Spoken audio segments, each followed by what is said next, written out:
What's up, everybody? This is Jake Moffitt. Welcome to the Devil Tried Limited podcast series. This is going to be a podcast about my journey as a musician, all the way from 2008 when I started music as an 8-year-old, all the way up till now. So I'm going to talk about everything from when I started playing guitar at 8 years old, to joining my first band, to moving to Arkansas and starting hip-hop music in high school, to going to college with that hip-hop music, to eventually coming back to country music, which is where I consider my home now.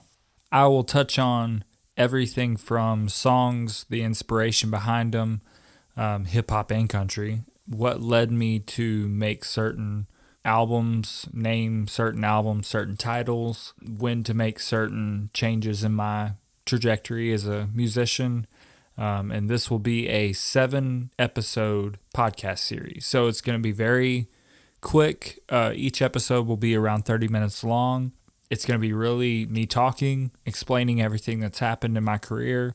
I'm just excited to let you guys know my story, where I came from, where I'm going, where I've been, all that good stuff. So if you would like to drop a like down below, that would be awesome.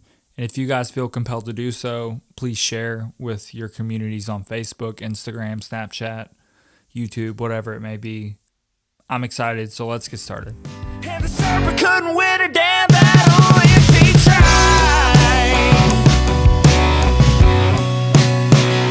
Lord, he tried, but he can't bring me down, not in this life. Yeah, the devil thought he won this war, but he lost this time. So I think it's only best to start from the very, very beginning. What inspired me to make music or play music or pick up a guitar in the first place? That would be Jason Aldean. In 2000, either late 2007 or 2008 sometime, Jason Aldean played Under a Bridge in Mississippi. So not like a impromptu concert type of deal. Very put together concert under a bridge. But he played his whole set list, and then somewhere in there he played Johnny Cash, a newer song that had not come out yet. And I loved it. I wanted that album to come out for so long, and then finally it did. And it was Relentless by Jason Aldean. And when that Johnny Cash song dropped, my parents got me the CD. I was just ecstatic to hear that song. I told my parents I want a guitar. We went to Pickwick Lake for a small vacation, which is a big vacation in Mississippi. And on the way back, I just kept talking about how I wanted a guitar, and I really wanted a guitar. And when we got back, there was a package waiting at the door, and it was a guitar. It was a very small, youth-sized classical guitar, but got me through. Got me through my first round of lessons, which is where I'm going to next. I took lessons at the local church that we went to, First Baptist Church of Collinsville, and they had a little class going on for youth to take guitar lessons.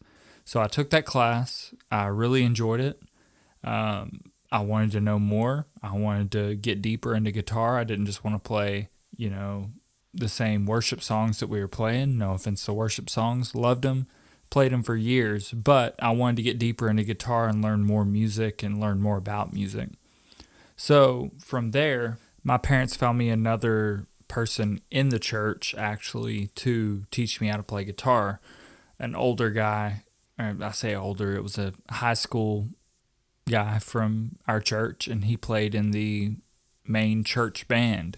So my parents wanted me to learn from him, learn more about rhythm, learn more about songs I could play, not just worship, a little bit more of the guitar theory side, but not too deep into it. Along with that, I was also starting to learn a lot more genres of music. That includes classic rock, that includes, even rap music around this time. That wasn't necessarily influencing me too hard, but I was starting to learn a lot of Van Halen, starting to learn a lot of songs that I would see on Guitar Hero and songs that I would hear on CDs that my parents were playing. And I would bring those to Russ, who was the guy who was teaching me. And I would say, help me learn this, help me learn that. And he would help me do that. And I have a vivid memory from this time. And my parents still make fun of me to this day about it. But a song on Guitar Hero Van Halen that I heard was Running with the Devil by Van Halen. Great song. But keep in mind, this is a guitarist who plays guitar every Sunday at a church. And my parents were thinking, Jake, what in the hell are you doing?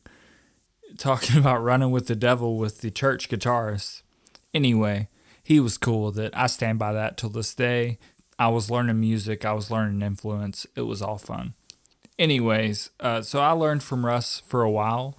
I was taught by him for, I would say, 6 months' time, once a week, something like that. And even then, I wanted to go deeper. So I asked my parents to get me some lessons with somebody at Mississippi Music, which is for people who aren't in Meridian, Mississippi, or anywhere in Mississippi, this won't make sense. But it's like a music store, but it also has lessons. It's like a guitar center, but for Mississippi residents. So my parents booked me some lessons with this guy named Jason Gardner, who is to this day one of my biggest influences as far as guitar goes, and the person who, there's those people in your life, at least in my musical journey, where I would say I wouldn't be here without them. So that's one of them, and that's Jason Gardner. So Jason Gardner, I went in my first set of lessons with him, and I said, I'm really not interested in singing. I'm really not interested in this and that. I just really want to learn more about guitar and how to play guitar and how to play lead and how to play solos and how to learn scales and all this stuff that I had seen in these books that my family members had got me over the years that were like, here's the scales, here's the lead. And those books just didn't connect with me. I didn't learn much from them. I'm not a good visual learner in that way. I'm a good visual learner when it comes to looking at somebody's hands and, what they're playing on the guitar. But I'm not a good visual learner as far as looking at a page and saying, okay, this is helping me grow in my guitar playing. Anyways, so I got lessons from Jason Gardner. He said, okay, as far as my singing comment went. And turns out he taught me scales. He taught me everything I wanted to know. He said, here's what you need to do to get better at guitar. And then he said, one day when I came into lessons, just play me something. What's on your brain? What's on your agenda? What are you listening to on a daily basis? So I played some worship songs I had. I played even some country and blues songs that I had been working on, or not even singing for real, but like just giving the time of day to, you know what I mean? So he goes, Jake, you can sing. And I was like, I don't think so. Listen again. So I played another one. And he said, no, Jake, you can sing. And keep in mind, I'm like 9 or maybe 10 at this point. And he goes, Jake, you need to get into talent shows. You need to get into more opportunities where you can grow your voice and grow your talent. And I was like, okay. So I went back home, told that to mom and dad, said, hey, this is what I want to do. I started practicing every night. The whole thing you do when you learn guitar at an early age or learn singing or learn music at an early age is just practice and play, because the only thing you've got to do is homework. So that's what I did, is I practiced and I played, and eventually started getting into talent shows, eventually played some spots. I call it a spot, but I played a performance at my church, and I played I Will Follow by Chris Tomlin. Super nervous, first performance, terrified, but I played it, I sang it. There's a video out on YouTube of it. Don't want to mention that. But I started to get into talent shows. I started to play around other musicians, hearing what songs they were playing, hearing the techniques they were using, hearing other people's voices, which is really important as a young person. If you're trying to grow your voice, just be around other vocalists and you will find out how not just good you are, but how inexperienced, how much better you can get, where you should be at your age if you're starting from that age. It's not the best way to look at it, but that's how I looked at it. So I did those talent shows.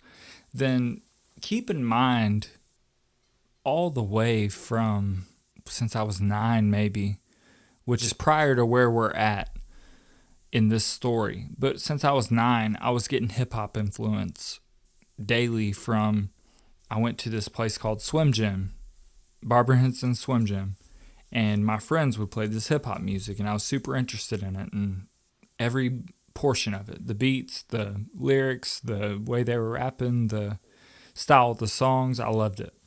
So that's what I'm listening to on my free music download app, because my mom didn't let me download explicit music. So I'm listening to that. I'm also listening to like Christian hip hop music, which was like Lecrae, Derek Minor, Cannon at the time. So I'm gaining that skill, or that I'm growing that muscle in the time being. So keep that in the back of your mind. This is the birth of where I started making hip hop music and started writing at 10 or 11. That was important. But back to the country music and the blues and classic rock that I was playing. My mom worked with another nurse at her hospital, and her son, the other nurse's son, played drums, and he was about my age, maybe a year or two older. They wanted to get us together, and turned out that that other nurse's daughter was learning bass. So do the math. You've got a band. You've got a bass, a drummer, a singer, and a guitar player.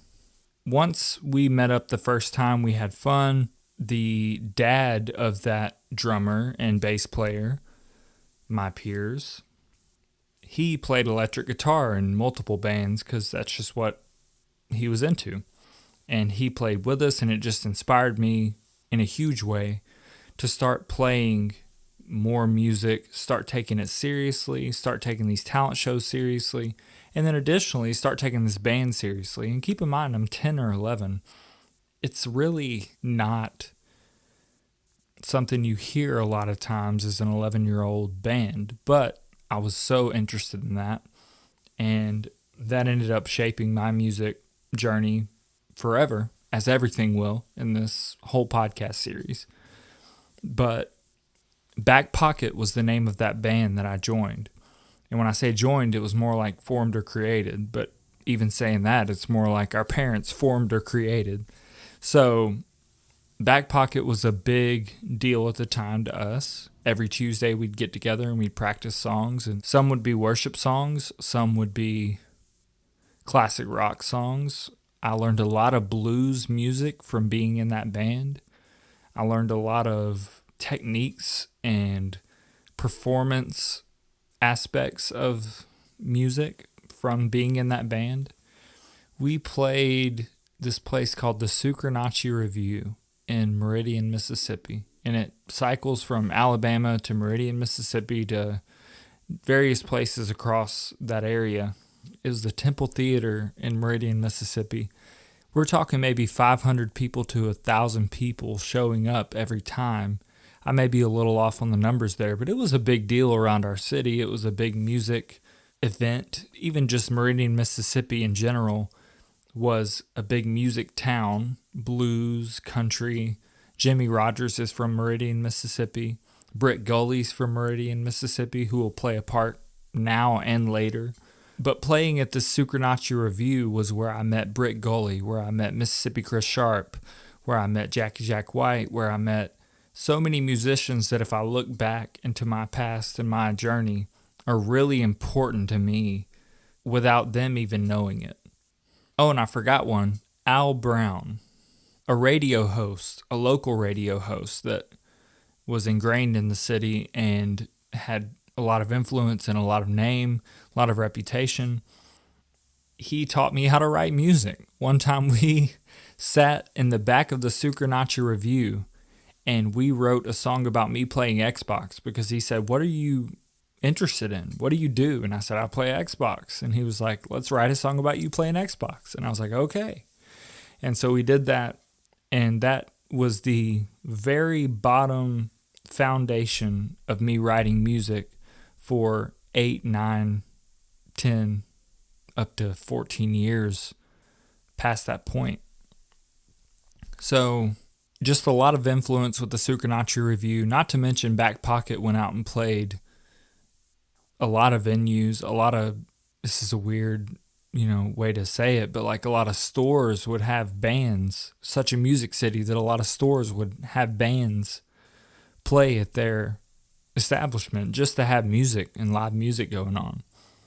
That was big for us, just getting exposure and getting tips and getting that feeling of like, oh, it's not just for fun. People will donate money to your cause. Anyways, that led to this big performance that our band wanted to put on. It was a charity performance. I'm sorry, I cannot remember what charity it was. It was 2000. I have the poster over here. Just a second. It was 2012. October 6, 2012 was when the actual event was. This performance was what everything was leading up to, what we were practicing for a year in advance, what we were trying to learn new songs for, what we were getting all of our connections to come out and advertise for this event.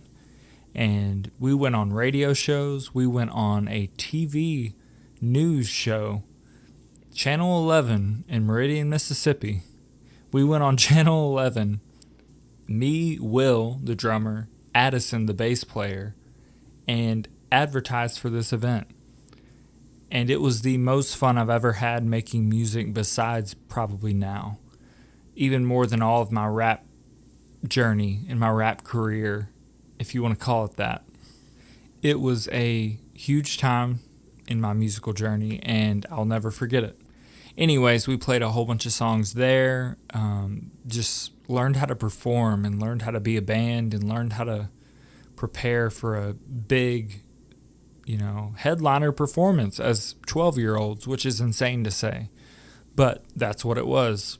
And thanks to my mom, thanks to Will and Addison's parents, thanks to all of the connections we had and the advertisers that we had for that event, we were able to make a huge event out of that, make a name for ourselves. We ended up playing Sucernacci Review a few more times, all the way up into 2013, got a new bass player. Addison went her own way. We ended up getting a bass player that was one of my best friends in middle school. We grew a lot together. And just for reference, Will is now playing bass and touring with this band named American Blonde. I mean, he's gone places with his music talents. He went to college for music. It was his passion. Addison went to join the military. Dylan went to go to college. I mean, I can't say anything more proud about my previous band members than I am now. That leads us up to 2013, still making music, or playing music rather. Well, we ended up deciding to take a break. It wasn't really going anywhere, but also when you're 12, 13, life's getting busy. You're playing sports, you're involved in church, you're involved in whatever you're involved in as a 12 or 13-year-old, which doesn't seem like much now that I'm an adult. But at the time, it was a lot. So I did a few more talent shows, exercised my music muscle a little bit, and then pretty much cut off from there. I ended up stopping playing guitar after Backpocket slowed down. I ended up not really focusing on music at all. And around that time, I'm focusing on grades. I'm focusing on these things that, like I said, as a 13-year-old, you're focused on. And my parents decided to take our family on a road trip, or a vacation, if you could call it, to Alma, Arkansas, where my aunt and uncle and cousin lived, just to see our family, simply to see our family, nothing else. Well, we visited Alma, Arkansas. My parents thought it was a better future for me. They loved the area. That was July 2014, and by October 2014, we were completely moved to Alma, Arkansas. Our whole family. My mother, my father, and I. I'm an only child. So, we did that.